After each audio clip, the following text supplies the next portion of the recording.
warahmatullahi wabarakatuh. Alhamdulillah wassalatu wassalamu ala Rasulillah wa ala alihi wa man walah ma ba'd. Alhamdulillah, setelah kita mendirikan salat secara berjamaah, semoga semua yang telah kita lakukan mendapatkan keridhaan dan keberkahan dari Allah Subhanahu wa taala. Amin ya rabbal alamin. Salawat serta salam ingin jangan lupa selalu kita sampaikan kepada kekasih kita Nabi Muhammad sallallahu alaihi wasallam, para keluarga, sahabat, tabi'in, serta seluruh umat yang selalu beristiqomah mengikuti sunnah-sunnahnya hingga yaumul qiyamah. Alhamdulillah, di kesempatan siang hari ini kembali kita melanjutkan pembacaan kita di setiap pekan ketiga ini. Di hari Rabu ini kita bersama-sama membaca hadis-hadis Rasul sallallahu alaihi wasallam yang terdapat dalam kitab Arba'in An-Nawawiyah, yang alhamdulillah di siang hari ini kita sudah masuk hadis ke-13. Hadis dari Anas bin Malik radhiyallahu anhu, beliau berkata, qala Rasulullah sallallahu alaihi wasallam, la yu'minu ahadukum hatta yuhibba li akhihi ma yuhibbu li nafsihi. Rawahu Imam Al-Bukhari wa Muslim.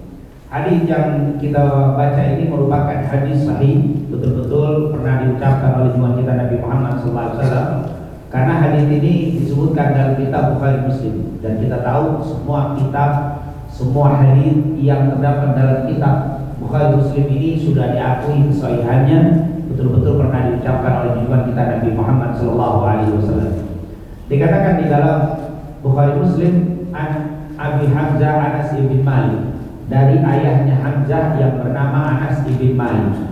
Rawi hadis kita Anas bin Malik. Alhamdulillah, sudah kita bahas sering biografi tentang Anas bin Malik yang sempat menjadi pembantunya Rasul selama 10 tahun. Beliau berkhidmat, beliau mengabdi kepada Nabi selama 10 tahun, dan beliau meninggal pada tahun 93 Hijriah. Dan beliau begitu banyak meriwayatkan hadis, salah satunya hadis yang kita baca di siang hari ini. Apa kata Anas bin Malik? Qala Rasulullah sallallahu alaihi wasallam, dulu Rasulullah sallallahu telah bersabda, la yu'minu ahadukum hatta yuhibba li akhihi ma yuhibbu li nafsihi. Apa kata Nabi? La yu'minu, tidak beriman. Maksudnya tidak beriman di sini iman kamilah. Tidak beriman dengan iman yang sempurna. Ahadukum, salah seorang di antara kalian, hatta yuhibba, sampai dia mencintai, li akhihi, kepada saudaranya, ma yuhibbu li nafsihi, seperti dia mencintai dirinya sendiri. Hadis kata Rasul, tidak beriman dengan iman yang sempurna kalian semua sampai kalian mencintai saudaranya seperti dia mencintai dirinya sendiri. Hadis yang sering kita dengar ini hadis, dan hadis yang sangat singkat tapi tentunya begitu banyak hikmah yang dijelaskan oleh para ulama dari hadis ini. Yang pertama, mungkin kita ambil beberapa hikmah dari penjelasan hadis. Tidak beriman dengan iman yang sempurna salah seorang di antara kalian sampai dia mencintai saudaranya seperti dia mencintai diri sendiri. Maka di sini banyak hikmah yang tertib di antaranya. Yang pertama, bahwa iman orang itu bertingkat-tingkat. Walaupun kita sama-sama beriman, tapi tingkatan iman kita di hadapan Allah berbeda-beda. Ada yang imannya begitu kuat, seperti apa? Abu Bakar, Umar, para sahabat itu imannya luar biasa. Abu Bakar As-Siddiq dikatakan beliau pernah bersedekah dengan seluruh hartanya. Seluruh hartanya disedekahkan, tidak tersisa di rumahnya kecuali yang dimakan dan keluarga. Umar bin Khattab, dia bersedekah setengah hartanya. Tapi ada sahabat Nabi, di antaranya Sa'ad bin Abi Waqqas, pernah ingin bersedekah seluruh hartanya, gak dikasih sama Nabi Muhammad. Dia mau sedekah setengah hartanya, gak dikasih sama Rasul. Waktu dia bilang, ya Rasulullah, saya ini kaya dan sepertinya saya mau meninggal, dan saya tidak punya ahli waris kecuali perempuan satu. Boleh nggak saya sedekah dengan semua harta saya di jalan Allah? Tidak boleh. Kalau setengahnya tidak boleh. Kalau sepertiga, al-thuluts katsir. Kata Rasul, sepertiga cukup banyak untuk. Berarti memang Rasul melihat tingkatan iman berbeda-beda. Jadi jangan kita dengar cerita Abu Bakar sedekah semua harta itu, kita sedekah semua harta kita. tunggu dulu iman kita siap apa tidak. Oh, alhamdulillah kalau saya siap. Nah, yang jadi masalah istri siap apa tidak. Nah, ini yang jadi apa? Imannya. Nah, ini tidak, iman itu tidak sama. Iman itu berbeda-beda ikatan setiap orang. Yang kedua, iman itu bisa sempurna, bisa berkurang, bisa hilang. Karena tadi tidak sempurna iman kalian dengan kesempurnaan. Berarti iman itu ada yang sempurna, ada yang kurang sempurna. Dan iman itu naik turun. Kata para ulama, al-iman yazidu wa yanqus. Iman itu naik, kadang turun, kadang naik. Yazidu bil ta'ah wa yanqusu bil maksiyah. Kalau kita sedang ibadah, imannya naik. Kalau kita sedang tidak ibadah, imannya turun. Kalau lagi maksiat, lagi turun lagi. Apalagi sampai melakukan dosa besar, iman sedang naik turun. Apa kata Nabi? La yazni zani hina yazni fahuwa mu'min. Tidak ada orang yang sedang berzina dalam keadaan beriman, tidak ada kata. Kalau ada imannya dia akan takut dengan Allah. Tapi ketika dia sedang berzina, saat itu dia tidak ada dalam keadaan iman. Berarti iman itu naik turun. Hanya iman malaikat yang tetap. Kata para ulama, iman malaikat itu tetap stabil. Iman Nabi naik terus. Para Nabi dan Rasul itu imannya naik terus, naik terus. Iman kita kadang naik, kadang turun. Kadang semangat ibadah, kadang lemah. Kadang ya maaf, ada dorongan maksiat. Kadang-kadang kita melakukan berbagai macam amal soleh itu turun naik. Nah, berbeda dengan setan. Imannya turun terus. Makanya insya Allah kita jangan kayak setan. Iman turun terus, gak ada naik-naiknya. Tapi kalau kita kadang-kadang ada tuh nomor, ada nyesel habis maksiat, ada dorongan ibadah, kadang juga ada terpeleset maksiat. Itu manusia. Makanya definisi orang yang bertakwa itu bukan orang yang tidak pernah maksiat. Nggak ada manusia yang tidak pernah bermaksiat kecuali para nabi dan rasul dan malaikat. Sementara kita manusia biasa ini kadang timbul maksiat, kadang timbul ibadah. Makanya orang yang bertakwa itu adalah orang yang selalu berusaha ibadah, bila terpeleset pada kemaksiatan segera bertobat kepada Allah. Jadi orang yang terpeleset melakukan dosa itu wajar. Yang gak wajar itu adalah orang yang terpeleset dosa gak tobat-tobat, itu yang gak wajar. Apa kebanyakan dosa terus, itulah itu kayak setan, dosa dulu. Kalau dosa maksiat, kadang ibadah, kadang itu manusia. Insya Allah Allah jadikan kita orang yang bertakwa kepada Allah, dan semoga dikasih kekuatan untuk menghindari kemaksiatan. Tapi kalau terpeleset, segera kita bertobat kepada Allah Subhanahu wa Ta'ala. Yang kedua, hikmah dari kata iman di hadis ini, tidak beriman kalian dengan iman yang sempurna sampai mencintai saudara kalian seperti mencintai diri sendiri. Bahwa kesempurnaan iman itu bukan hanya ditentukan dengan ibadah ritual kita seperti sholat, puasa, zakat, haji. Itu juga menjadi penentu naiknya iman. Tapi juga jangan lupa hablum minan nas. Hubungan sesama kita juga menjadi penentu naiknya iman. Salah satunya dari sini, sehingga kalian mencintai saudara kalian seperti mencintai diri sendiri. Subhanallah. Ini merupakan penjelasan dari Nabi Muhammad SAW bahwa selain kita menjaga hubungan kita dengan Allah, sholat jangan ditinggalkan. Tadi kalau memang masih utang, puasa masih belum bayar, ayo kita bayar. Karena sudah masuk bulan Rajab. Rajab pun sudah hampir masuk pertengahan. Sebentar lagi Sya'ban, Ramadan. Ibadah kita jaga, tapi jangan lupa hablum minan nasnya juga kita jaga. Kita jaga persaudaraan kita jaga saling cinta di antara kita. Karena permusuhan, kebencian dengan kita, satu kita dengan yang lain, ini akan mengurangi kesempurnaan iman. Jadi iman itu dia ada dua. Hablum minallah harus kita jaga, hablum minan nas juga harus kita jaga. Terutama kita yang di kantor ini selalu berhubungan dengan sesama, dengan manusia, maka ini perlu kita jaga hubungan kita. Kemudian dari hadis ini juga dikatakan bahwa sehingga kalian mencintai saudara kalian atau mencintai diri kalian seperti mencintai saudara kalian sendiri. Kita diperintahkan untuk mencintai saudara kita seperti kita mencintai diri sendiri. Siapa itu saudara? Maka dikatakan di situ para ulama menjelaskan saudara itu ada dua. Ada saudara karena hubungan nasab, ada saudara karena hubungan agama. Yang hubungan nasab jelas. Nasab ini nanti bisa diperoleh dengan dua juga, karena sebab keturunan, karena sebab musaharah. Musaharah itu periparan. Dia orang lain, tapi ketika kita menikah itu menjadi itu musaharah, persaudaraan yang hubungan nasab, darah termasuk. Dan ada yang persaudaraan tidak karena hubungan nasab dan periparan, tetapi karena akidah.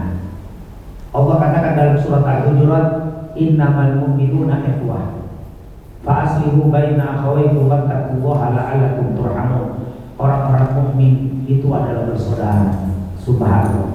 Kita dianjurkan untuk berbuat baik sama siapa saja, muslim, non muslim, hewan sekalipun kita disuruh berbuat baik. Irhamu man fil ardi yarhamkum man fis sama. Kasih sayang siapa yang ada di atas muka bumi, saya Allah akan menyayangi. Tapi untuk yang satu akidah ini punya nilai lebih. Dikatakan cintai. Kenapa? Karena persaudaraan yang diikat dengan akidah lebih kuat daripada saudara yang diikat karena nasab atau periparan. Lihat bagaimana ketika adik kakak, satu beriman, satu tidak beriman, persaudaraannya sebatas dunia. Tapi setelah dia meninggal, selesai persaudaraannya. Adiknya mau mendoakan ampunan untuk yang keluarga atau kakak yang tidak beriman, tidak boleh. Saat dia bertemu, walaupun adik kakak, tapi dia beriman, dia tidak. Ketika berpapasan tidak boleh mengucapkan salam, karena lain akidah. Tapi ketika kita hubungan persaudaraan kita karena akidah, walaupun tidak ada hubungan darah, bapak kita tidak ketemu, nenek kakek kita tidak ketemu kalau kita tarik, tapi kita adalah satu akidah, satu Islam, satu iman. Maka saat kita ketemu diberitakan untuk ucapan salam. Kalau meninggal dianjurkan berdoa, diperbolehkan. Tapi kalau tidak, agama Islam, walaupun adik kakak, bahkan seorang keluarga ketika ada anaknya yang murtad, tidak beragama Islam, bapaknya wafat, tidak dapat waris itu anak. Karena seorang anak itu putus warisan dari orang tuanya karena dua sebab. Yang pertama karena murtad, yang kedua karena membunuh orang tuanya. Mungkin warisan banyak, bapak karena mati dibunuh aja, maka dia tidak dapat warisan karena membunuh. Artinya akidah itu persaudaraannya jadi langgeng dunia, alam kubur sampai akhirat kita bisa saling membantu karena persaudaraan yang diikat dengan akidah. Yang terakhir sebagai penutup, kalau memang kecintaan dengan saudara itu menjadi tumbuh dan kuatnya iman kita, menjadi sarana untuk menyempurnakan iman kita adalah dengan cinta, lalu akan ditanya, amalan apa yang bisa menumbuhkan kecintaan di antara kita? Amalan apa yang menyebabkan kita bisa cinta di antara kita? Maka tentunya ada beberapa hadis Rasulullah SAW. Di antaranya yang pertama, apa kata Nabi?